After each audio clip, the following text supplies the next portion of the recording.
Bonne nouvelle pour les défenseurs de l'environnement, moins bonne pour les automobilistes, le prix du gasoil va augmenter, Rémi. En effet, Martin, le gasoil a du plomb dans l'aile. Le gouvernement monte au créneau de ce carburant avec un objectif simple, ramener l'essence et le diesel à un même prix à l'horizon 2020. Alors pourquoi cette volte-face après 70 ans d'incitation à outrance? Tout simplement parce que l'écologie prend du galon. À peine quelques jours de la COP21, il est compliqué pour le gouvernement de ne pas réagir face à ce problème d'envergure. Aujourd'hui, c'en est fini des illusions autour du gasoil, fini l'époque où il est le plus grand, le plus beau, le plus fort. Des études prouvent qu'il est très polluant et notamment dangereux. L'OMS estime que le diesel est la cause de 42 000 décès en France chaque année. Alors comment le gouvernement va-t-il faire pour équilibrer le prix entre les différents carburants?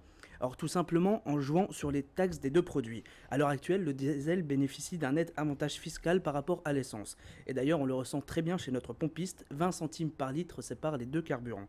Une véritable montagne pour bon nombre de Français.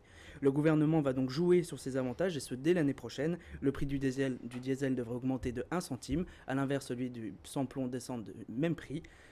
De quoi rétablir petit à petit un certain équilibre. Et ces mesures ont-elles un impact sur l'économie?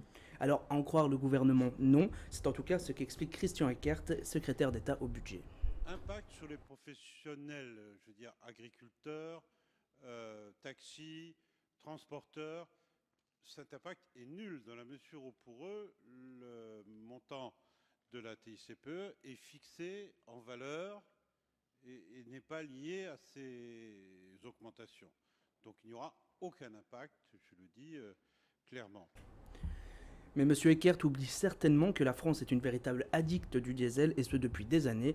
Il oublie également que cette évolution de la taxe ne touche pas que les entreprises, elle touche également les particuliers.